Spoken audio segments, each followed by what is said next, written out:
Bienvenidas y bienvenidos a todos. Gracias a todas las personas que nos acompañan en este día. Es un honor para mí ser la anfitriona de esta significativa charla destinada a pacientes con esclerodermia en México. Mi nombre es Stephanie García y soy paciente con esclerodermia desde hace 15 años. Antes de comenzar la plática de hoy, me gustaría compartirles nuestros próximos eventos. El sábado 19 de abril, la Fundación Nacional de Esclerodermia de Estados Unidos tendrá una plática llamada Otras opciones en esclerodermia, manejo del dolor y cuidados paliativos. Y el miércoles 7 de mayo será nuestro siguiente grupo de apoyo, a las 7 de la noche.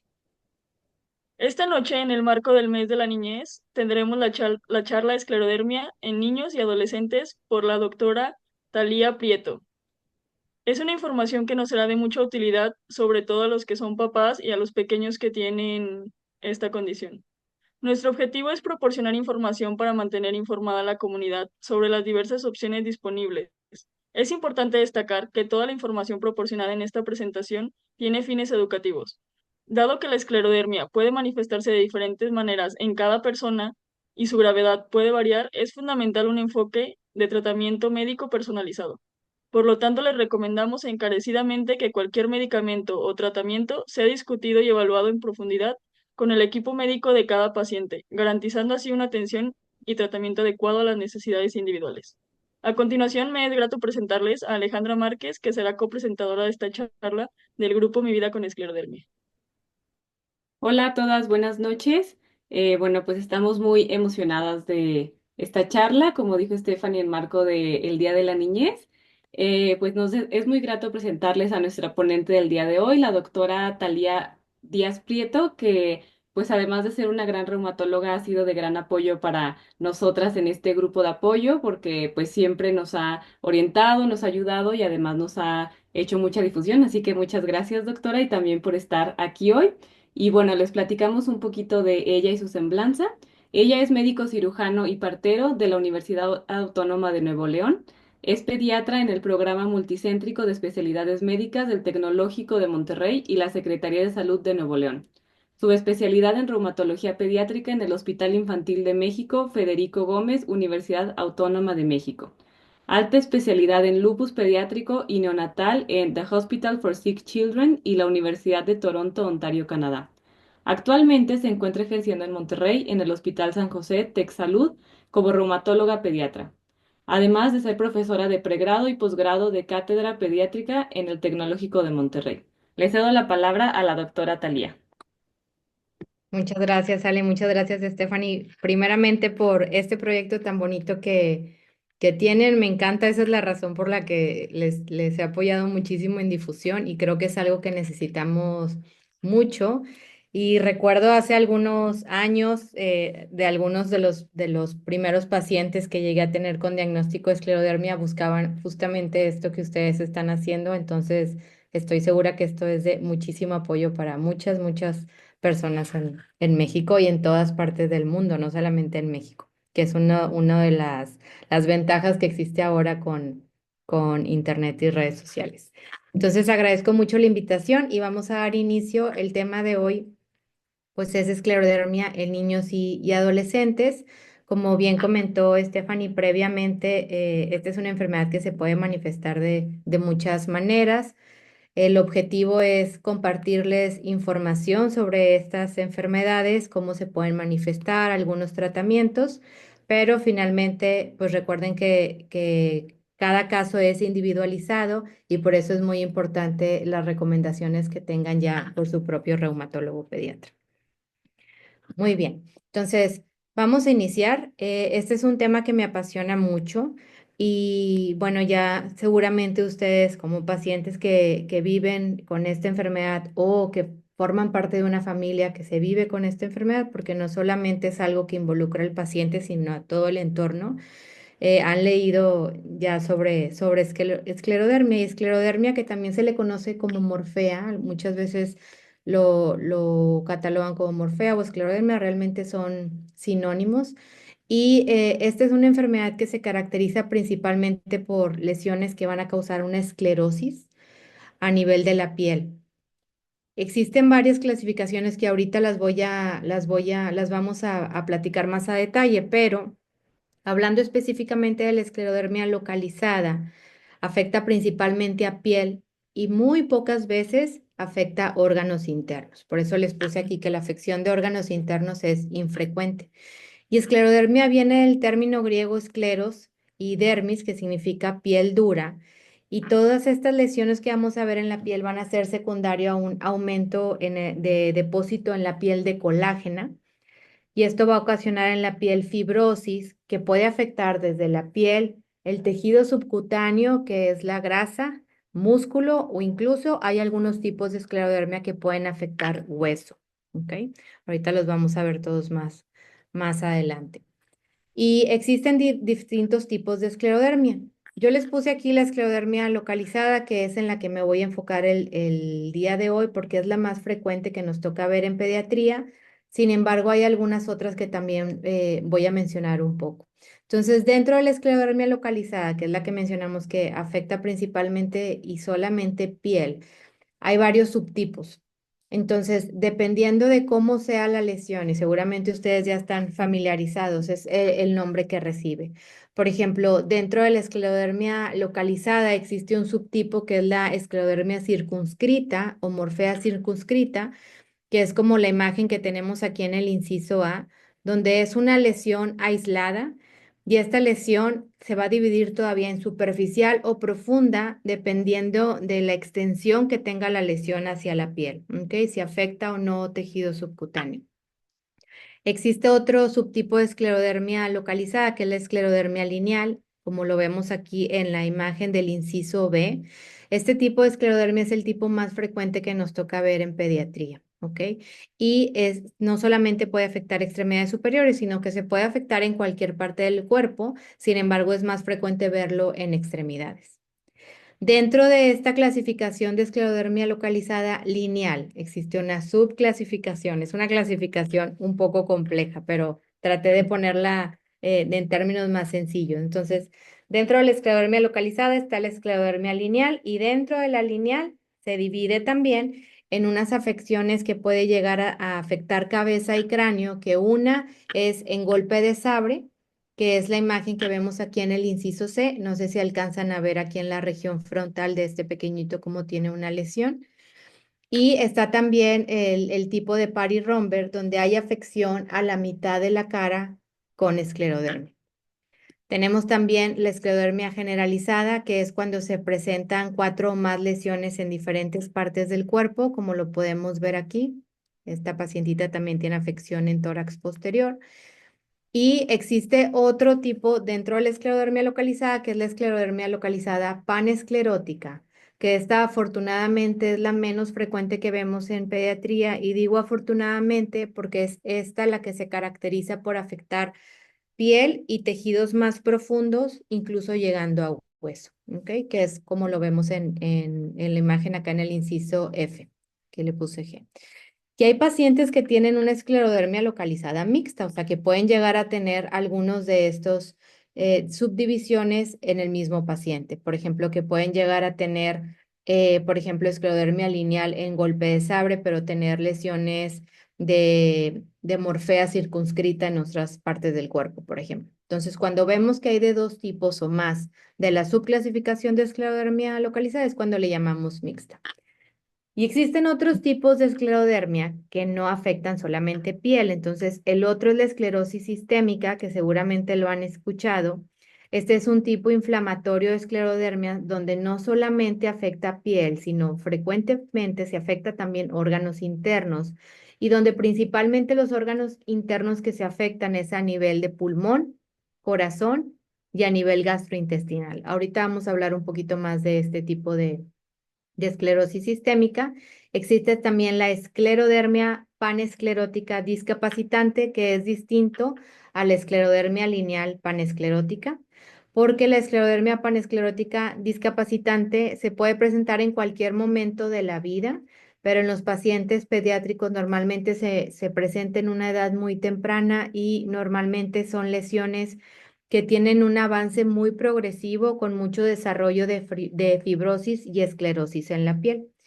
Ahorita también vamos a hablar un poquito más adelante de esta clasificación y también podemos ver lesiones de esclerodermia por síndromes de sobreposición. ¿Qué quiere decir esto? Que, por ejemplo, en pacientes que tienen alguna otra enfermedad autoinmune como lupus eritematoso sistémico, enfermedad mixta del tejido conectivo, dermatomiositis, etcétera, pueden tener también lesiones de esclerodermia. Y esto es a lo que le llamamos síndrome de sobreposición. Me gustó mucho esta imagen porque aquí explica lo que les mencionaba ahorita de qué tan profunda llega a ser la lesión. Esta es una imagen que representa la piel. La capa más superficial, que es la que estoy señalando ahorita, es la epidermis. Después viene la dermis, el panículo graso, la fascia y el músculo. ¿Ok? Y acá más abajo viene hueso que no se representa en esta imagen. Entonces, por ejemplo, si hablamos de la morfea panesclerótica que mencionamos ahorita, que les dijimos que afectaba tejidos profundos, pueden ver aquí donde afecta desde el tejido más superficial hasta el tejido más profundo. ¿Ok? Y si hablamos, por ejemplo, de la morfea en placas, que es la circunscrita, vemos donde afecta solamente epidermis y dermis, puede llegar a afectar algo el panículo adiposo, o sea, la grasa del tejido subcutáneo, pero no llega a músculo. Y así los distintos tipos de esclerodermia. Hay algunos otros que son diagnóstico diferencial. Esto quiere decir que se parecen a la esclerodermia y es importante que antes de hacer el diagnóstico podamos distinguir uno de otro. Por ejemplo, el líquen escleroso, que no sé si a algunos de ustedes les tocó tener algún diagnóstico o escuchar este posible diagnóstico antes de tener el diagnóstico de esclerodermia, o la atrofoderma de Pacini y Pierini, que son lesiones que se parecen mucho a la esclerodermia. Este es el otro tipo que mencionábamos previamente de la esclerodermia panesclerótica discapacitante, que es un tipo de esclerodermia. En estos pacientes vemos que además se acompañan de un trastorno inflamatorio sistémico.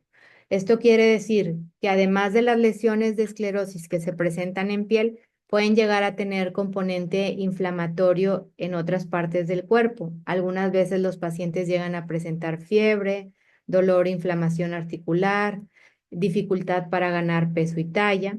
Y algunos de estos pacientes, no todos, recientemente, en el 2023, se encontró que podían tener asociación a una mutación genética que se llama STAT4, que es lo que condiciona que el cuerpo se empiece a inflamar de forma automática por sí solo. A esto le llamamos trastorno autoinflamatorio, donde el propio cuerpo se empieza a inflamar.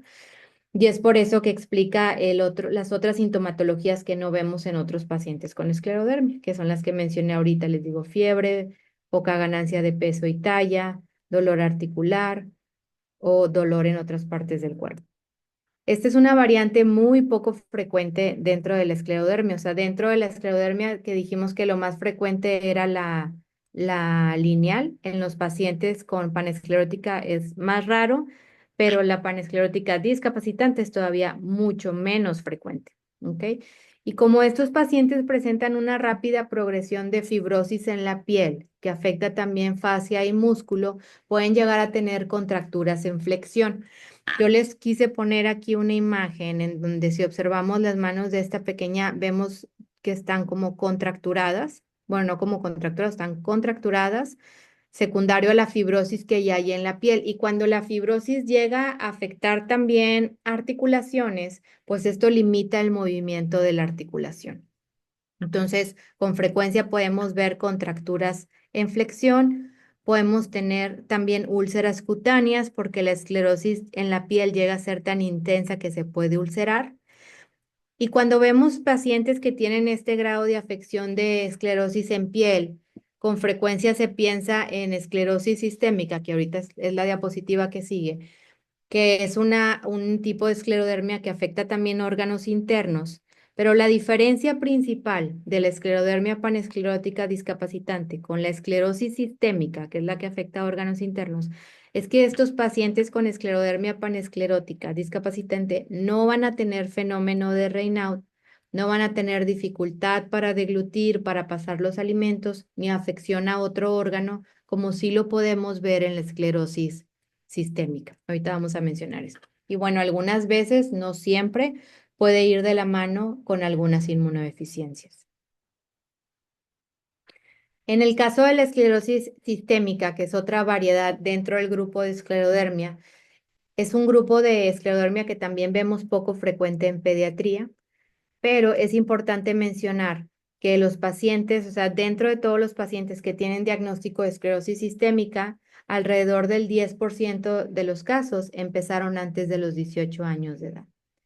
Y por eso es bien importante hacer el diagnóstico de forma oportuna, porque podemos ofrecer un tratamiento de forma rápida y con esto ayudar a parar la inflamación, la actividad de la enfermedad y obviamente ofrecerle a los pacientes un mejor pronóstico.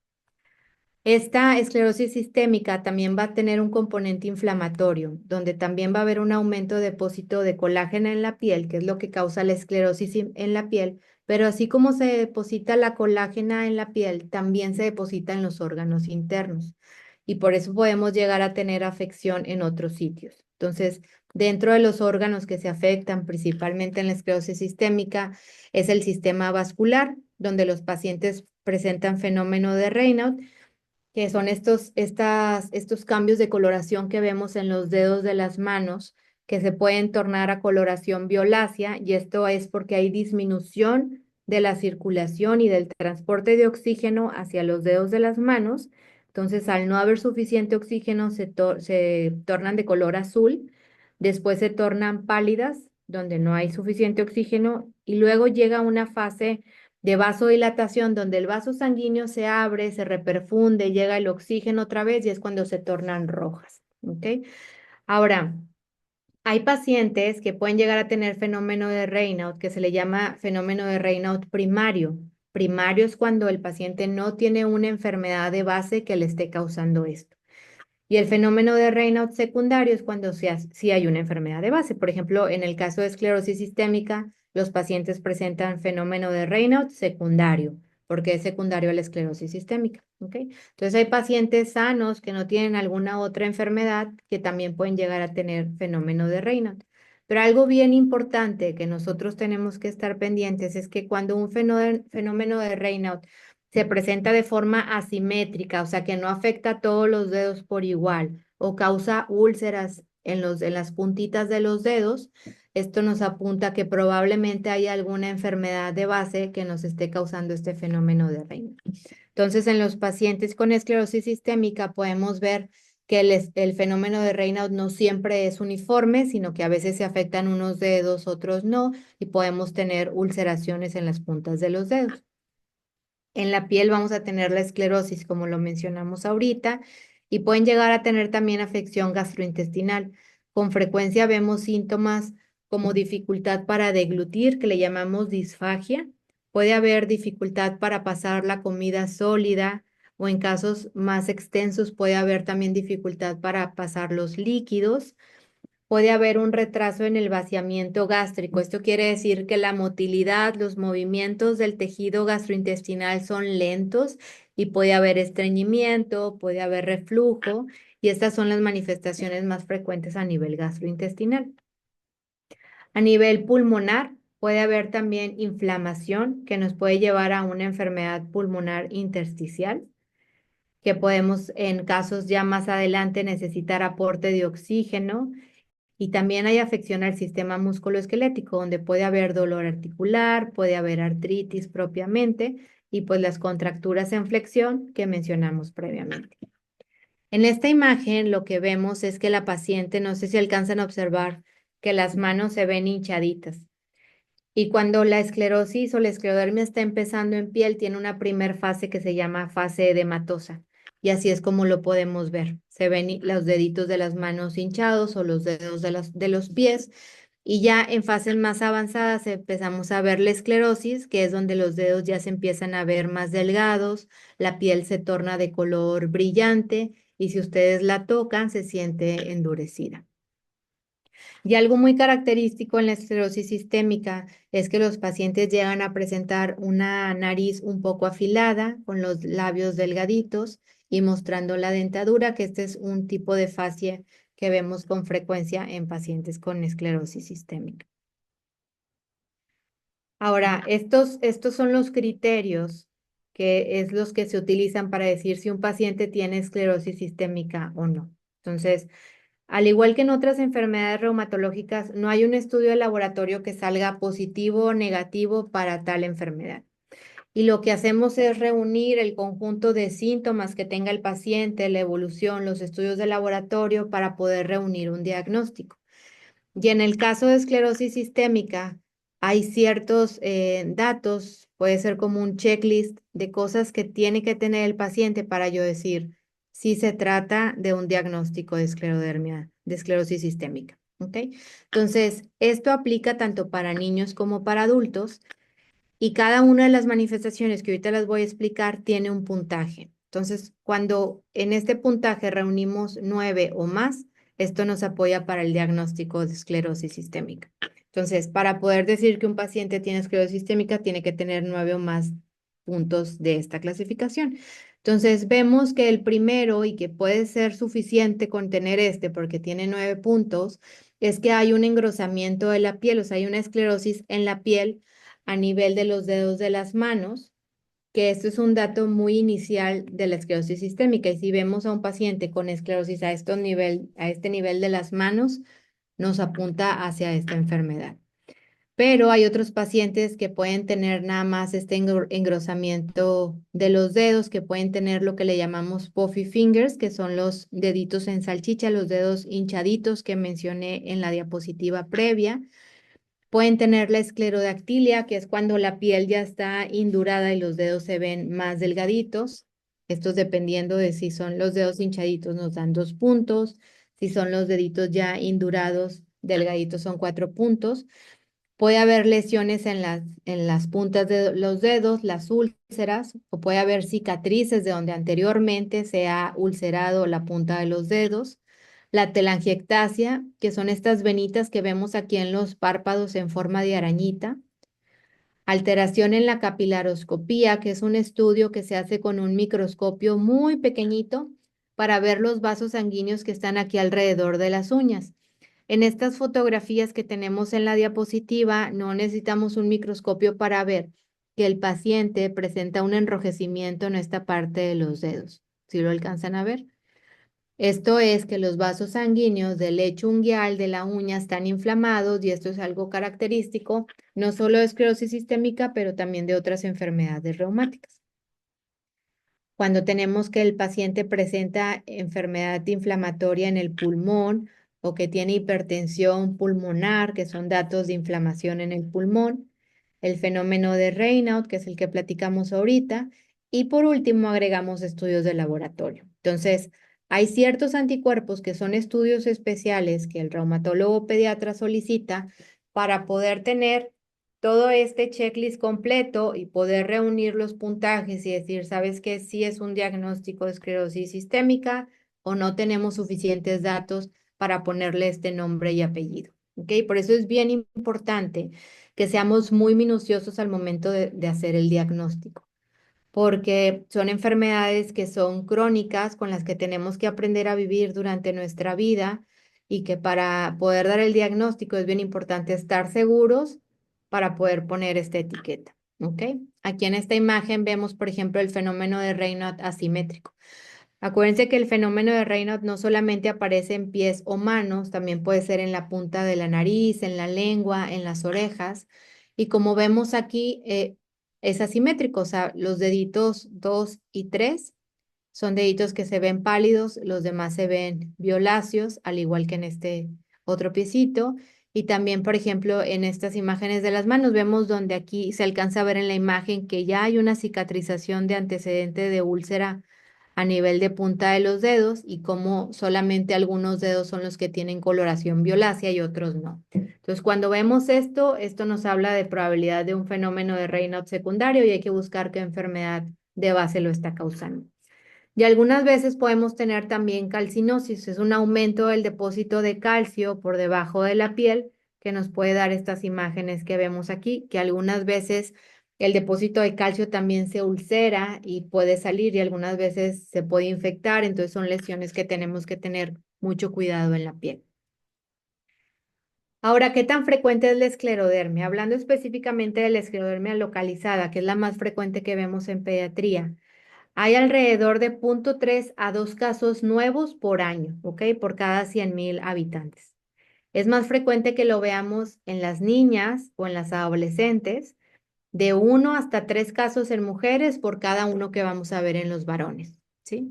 Y la edad más frecuente de presentación es entre los 6 y los 10 años de edad, que es en la edad que normalmente llegan a la consulta. Pero algo bien importante aquí es que suele haber un retraso en el diagnóstico. Me toca escuchar con frecuencia, porque uno de los cambios que vemos principalmente en la piel es que se ve solamente enrojecido, donde la lesión apenas está saliendo, se ve eritematosa. Algunas veces se ve un poco oscura y se piensa que la piel está sucia. Y me dicen, es que yo le tallaba ahí en los pies, pero como que no se limpiaba, no se quitaba, porque no es que la piel esté sucia, sino es la lesión de la piel. Entonces, como puede confundirse con muchas otras cosas, tiende a haber un retraso en el diagnóstico. Y el retraso en el diagnóstico pues varía mucho de país a país, sobre todo qué tanto acceso haya al reumatólogo pediatra, porque hay estados todavía, por ejemplo, en México que no cuentan con un reumatólogo pediatra. Entonces el retraso puede ser de hasta 12 a 18 meses.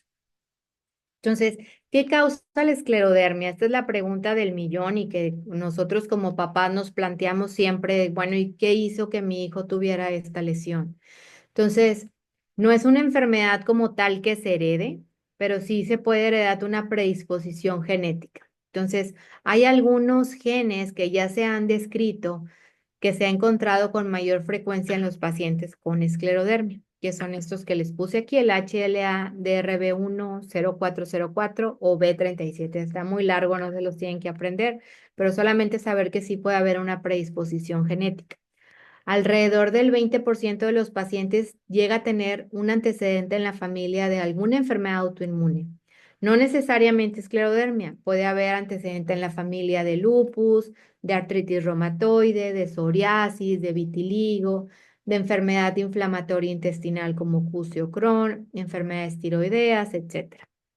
Y muchas veces se puede asociar también a la autoinmunidad, o sea que va asociado con otras enfermedades autoinmunes.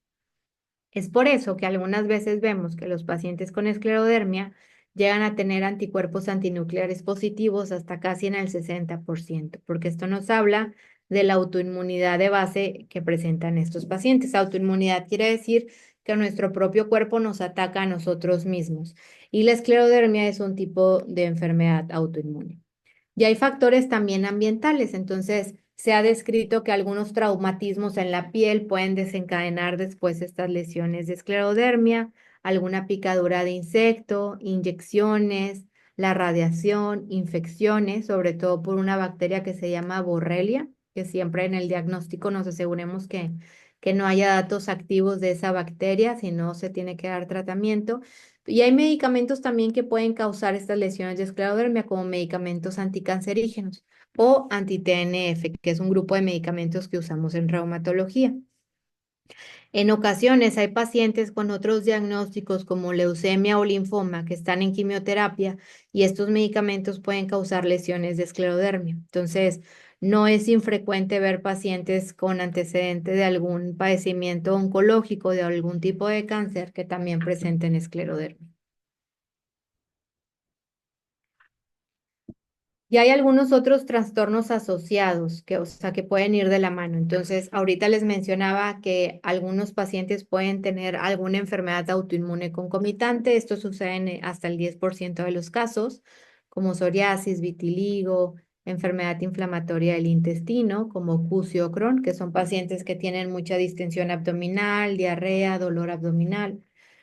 Puede también ver asociación con el líquen escleroso atrófico, donde los pacientes presentan unas placas blanquecinas, como lo vemos en esta imagen, que es secundario a alguna decoloración, y esto se puede confundir con una lesión de esclerodermia temprana. La trofodermia de Pacini y Pierini, que son parches atróficos, como la imagen que vemos aquí abajo, no se alcanza a ver bien, pero son lesiones que se ve atrófica, o sea, como una cicatriz, por así decirlo, y se tornan hiperpigmentadas, o sea, más cafecitas, y son frecuentes verlas en tronco, pero pueden estar en otra parte del cuerpo. También puede haber lesiones que se puedan asociar como la morfea ampollosa, que son lesiones de esclerodermia, pero se presentan en conjunto con ampollas arriba de la lesión. Son lesiones poco frecuentes. Y también existe la fascitis eosinofílica, que es otro tipo de afección en la piel donde se puede ver lesiones con esclerosis, pero es diferente la patología a la esclerodermia, porque son pacientes que tienen algunas células que se llaman eosinófilos, que pueden estar elevados y normalmente la piel se ve como piel de naranja.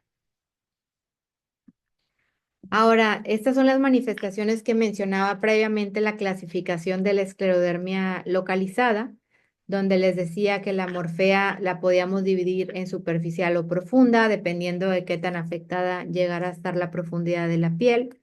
La esclerodermia lineal, donde vemos estas lesiones escleróticas lineales, como su nombre lo dice, y que puede haber afección a cabeza siendo en golpe de sabre o en Paris-Rombert. La morfea generalizada, donde son lesiones que miden más de 3 centímetros y que los vemos en por lo menos dos sitios anatómicos, ya sea cabeza, cuello, un brazo, el otro brazo, una pierna, la otra pierna, cada una se cuenta por separado, tórax, abdomen, tórax posterior. La panesclerótica, que es la que afecta la capa más profunda, como lo vimos en la imagen de la piel, y la mixta, cuando hay una mezcla de dos o más de estos subtipos. Entonces, dentro de las fases iniciales que vamos a tener van a ser las lesiones enrojecidas o violáceas, como se alcanza a ver en esta imagen.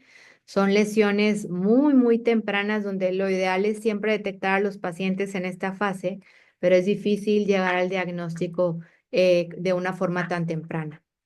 Una vez que tenemos estas lesiones enrojecidas o violáceas, viene después la fase de la induración, en donde llega a haber fibrosis por aumento de depósito de la colágena y podemos ver las lesiones donde se ve enrojecido o violáceo en la parte periférica por afuera y un centro plateado, como lo vemos también acá. Y ya posteriormente la fase tardía es cuando hay esclerosis, cuando ya la piel está indurada, hay atrofias, a veces se puede ver un poco sumidita la piel y hay hiperpigmentación, o sea que las lesiones se ven cafezosas. Y esto nos habla ya de una fase avanzada de la lesión, como los vemos en estas imágenes, donde podemos ver aquí en la piernita esta esclerodermia lineal, donde ya se ve con lesiones hiperpigmentadas, esclerosis, que es esta piel que alcanza a ver aquí más brillante, las lesiones donde ya están apagadas, que se ven de coloración cafezoso. Vemos aquí donde hay atrofia, o sea, si comparamos con la otra extremidad, se alcanza a ver cómo se sume un poquito la piel. Y vemos también aquí otras imágenes de esclerosis. Ahora, hay manifestaciones extracutáneas, o sea, que no es de la piel, o sea, que es en otra parte del cuerpo. Entonces, esto en la esclerodermia localizada se puede presentar hasta en el 20 al 40% de los pacientes, ¿ok? Entonces, hay algunos pacientes que pueden presentar otros síntomas cerca de donde tienen la lesión ya de esclerodermia, pero hasta un 25% puede estar la manifestación lejos. O sea, a lo mejor yo tengo esclerodermia lineal en una pierna, pero puedo tener manifestaciones a nivel de cráneo, o sea, dolor de cabeza u otro síntoma. Entonces, esto es solamente en el 25% de los casos.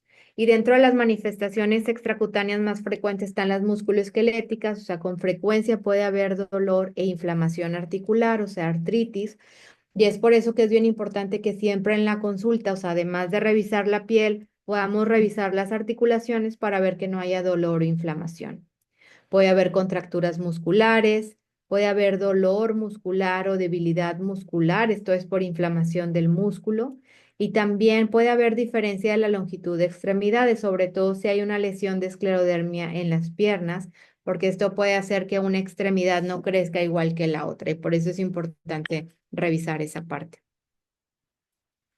Puede haber manifestaciones neurológicas, como lo mencionaba ahorita, como el dolor de cabeza, crisis convulsivas, puede haber parálisis de los nervios craneales, trastornos del lenguaje, trastornos cognitivos. Esto quiere decir que hay dificultad para entender lo que los maestros explican en clase.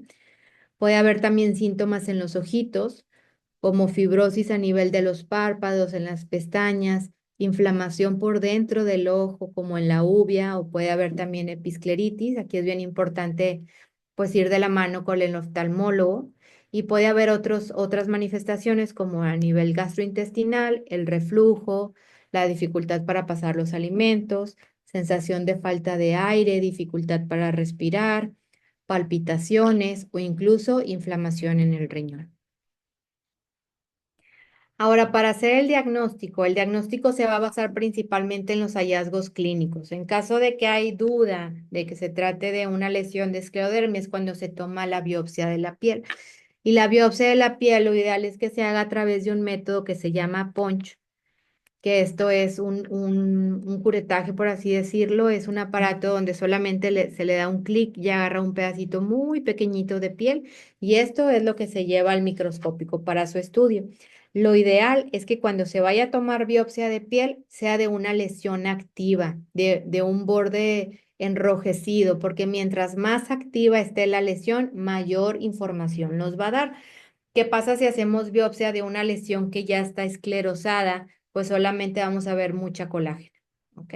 Por eso es bien importante tratar de biopsiar cuando las lesiones están activas.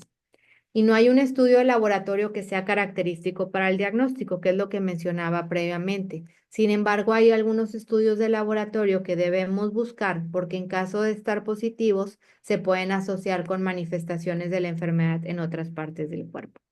Por ejemplo, los anticuerpos antinucleares, que en caso de estar positivos se puede asociar a contracturas musculares, puede haber atrofia muscular, el factor reumatoide se puede asociar al desarrollo de artritis o artralgias, que es el dolor articular en los pacientes, y los anticuerpos antihistonas y anti-DNA de cadena sencilla, que cuando están estos positivos se asocia a un mayor involucro de piel y más limitación para la función, o sea, más dificultad para la movilización.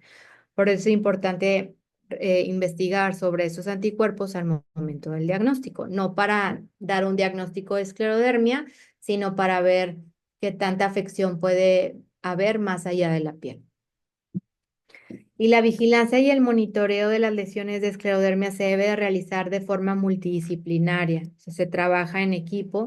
Aquí yo puse principalmente dermatología y reumatología pediátrica, pero por ejemplo, si hay involucro de cráneo o alguna lesión cerca de la boca, pues se puede ir de la mano en el equipo con odontopediatría, oftalmología. Y dentro de las escalas que utilizamos para llevar el seguimiento es la escala del OSCAR, que es una escala en donde evaluamos todos los segmentos del cuerpo, desde cráneo, cuello, tórax, abdomen, extremidades superiores, muslos, piernas, pies, tanto del lado derecho como del lado izquierdo, y vamos a ver si hay lesiones nuevas, si tienen enrojecimiento, si están induradas, si hay atrofia, si están despigmentadas, porque esto lo vamos a clasificar nosotros con un puntaje de 0, 1, 2 y 3, siendo 3 el puntaje en caso de estar más severo el enrojecimiento, la induración, la atrofia, etcétera. Y sacamos un puntaje final. Y esto nos ayuda a llevar un seguimiento de forma más objetiva para saber cómo va la evolución de la enfermedad. También nos apoyamos mucho de fotografías, porque lo que sucede es que estamos acostumbrados, sobre todo el paciente que va viendo el cambio de cómo va evolucionando la lesión, casi siempre hacia la mejoría, y entonces nos olvidamos de cómo estaba la lesión inicial. Entonces, por eso aquí es de mucha utilidad tener fotografías clínicas en el expediente del paciente para poder comparar y ver la evolución de las lesiones. Ahora, el tratamiento de la esclerodermia localizada va a ser principalmente dividido en tratamiento tópico, o sea, que es lo que yo puedo aplicar a piel, y el tratamiento sistémico, que ahorita lo voy a mencionar. La parte del tratamiento tópico va dada por el dermatólogo pediatra, en donde se aplican cremas con función antiinflamatoria que nos ayudan a desinflamar la piel. ¿Ok?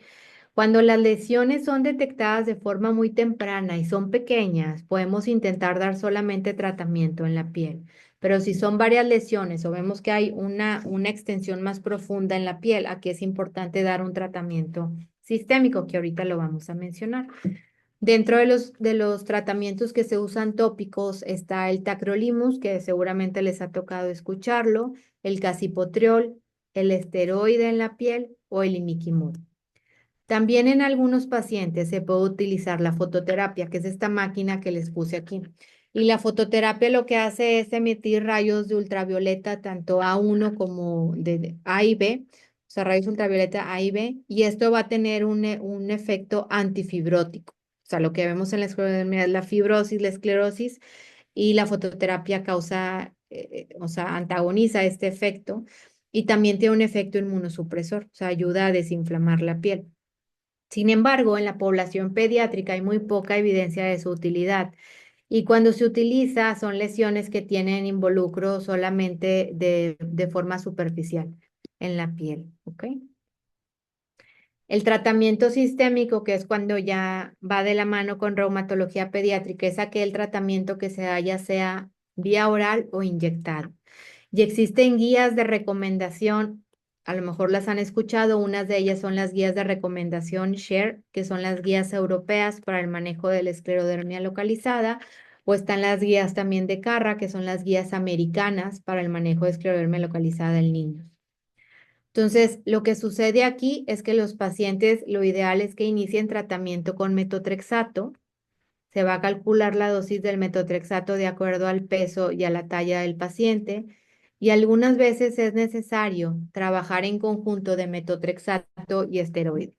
Por eso iniciamos metotrexato con prednisona, metotrexato con prednisolona, que es en jarabes cuando los pacientes son chiquititos, porque estos nos ayudan a desactivar la inflamación de forma más rápida. Esto es porque el metotrexato tarda en hacer efecto alrededor de 3 meses. O sea, en 3 meses alcanza su pico máximo de efecto. Y entonces no podemos esperar 3 meses a que el metotrexato haga efecto, porque entonces en esos 3 meses la esclerodermia puede seguir avanzando. Y es por eso que entra el esteroide en ese momento, para parar la inflamación en lo que empieza a hacer efecto el metotrexato, y ya una vez que tengamos efecto del metotrexato, vamos quitando el esteroide poco a poco. Existen también otras rutas de tratamiento, como por ejemplo la metilprednisolona, que es un esteroide que se aplica por la vena, tiene un efecto más profundo y esto lo utilizamos en casos más severos. Ahora, el tratamiento, hablando de esclerodermia panesclerótica, es un reto porque como son lesiones que avanzan rápidamente y ocasionan mucha fibrosis, es difícil darle oportunidad al tratamiento de trabajar porque tenemos que estar cambiando el medicamento. Entonces, son pacientes que normalmente no responden bien al metotrexato, ni al esteroide, ni a otros medicamentos como la ciclofosfamida, porque es una actividad inflamatoria muy intensa. Y entonces aquí nos tenemos que apoyar de otros medicamentos que son más nuevos, que se le conocen como terapia biológica, que es el tocilizumab o el ruxolitinib, u otros medicamentos que son hermanos del tacrolimus, que se llama ciclosporina. Y en casos muy extremos en donde no hay respuesta tampoco a estos medicamentos, lo que se hace es realizar un trasplante autólogo de células madres. Sin embargo, este no es un tratamiento que se ofrezca de primera instancia. El manejo multidisciplinario es muy importante porque no solamente el tratamiento va basado en dar medicamento para parar la inflamación, sino también ir de la mano en equipo con la terapia ocupacional a que nos ayuden a tener ejercicios para tratar de tener una buena rehabilitación y tratar de eliminar o prevenir estas contracturas musculares. Cuando llega a haber contracturas muy, muy severas que la rehabilitación no es posible todavía solucionar, nos podemos apoyar de terapia láser o reconstrucción quirúrgica, o sea, a través de una cirugía. En los pacientes que tienen algo de esclerodermia a nivel de la cara, como en el síndrome de Parry-Romberg o en golpe de sable, que llega a quedar algo de atrofia, algo de depresión en la piel. Aquí lo que se puede hacer de la mano con cirugía plástica es hacer una autoinyección de grasa, o sea, se quita grasita de otra parte del cuerpo, puede ser de muslo o de glúteo, y esa misma grasita mía me la aplican en la cara para ayudar a nivelar la piel y que no haya deformidad de un lado comparado con el otro.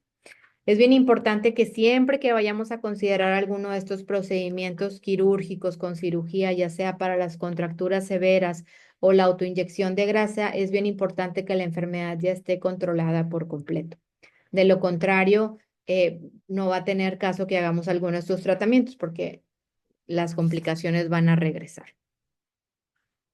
Y la evolución y el pronóstico en los pacientes con esclerodermia localizada, que es la que vemos más frecuente en pediatría, tienen un pronóstico favorable, sobre todo cuando se recibe un diagnóstico y un tratamiento de forma oportuna. Alrededor del 75% de los pacientes con metotrexato tienen una adecuada respuesta. Y hay algún estudio donde se incluyeron pacientes pediátricos con esclerodermia localizada, pero que habían sido detectados muy temprano, o sea, en los primeros 4 meses que empezaron las lesiones, y estos pacientes para el año ya tenían remisión. Remisión quiere decir que la enfermedad está controlada, y esto sucedió casi en el 85% de los pacientes. ¿Ok? Pero hay algunos pacientes que tienen actividad persistente de la enfermedad, es decir, no se logra controlar la lesión. Esto sucede en menos del 10%, es un porcentaje bajo, sin embargo, es algo que nos toca ver. Y bueno, no olvidar que la esclerodermia es una enfermedad crónica con la que aprendemos a vivir, en donde los pacientes pueden llegar a tener remisión, pero es bien importante continuar en vigilancia con su reumatólogo pediatra para que en caso de que haya alguna recaída o alguna lesión nueva, pueda ser reiniciado el tratamiento lo antes posible para tratar de mantener la piel en las mejores condiciones. Muy bien, no sé si tengan alguna duda o alguna pregunta. Me encantaría escucharlos o si nos quieren contar algo de la experiencia que han tenido ustedes viviendo con esclerodermia. Muchas gracias, doctora. Bueno, antes de ir con las preguntas, vamos a hacer un pequeño cierre para poder abrir micrófono y la cámara. Entonces, bueno, antes de apagar la grabación, queremos agradecer a la doctora Talía por su valiosa participación el día de hoy, su tiempo e información que nos permite tener una mayor noción sobre la esclerodermia, que muchas en su mayoría es más común en personas adultas, pero sabemos que también llega a suceder en los pequeños. Entonces, bueno, vamos a apagar la grabación de hoy para pasar a las preguntas y respuestas con cámara prendida. Y recuerden que pueden encontrar más de esta enfermedad en nuestras redes sociales, que es @mi vida con esclerodermia, y más sobre reumatología pediátrica en las redes sociales de la doctora, que aquí ya nos la puso, que es @reumatóloga pediatra. Entonces, para que también la sigan y encuentren un poquito más de información. Muchas gracias a todos por conectarse y a los que están viendo esta grabación también.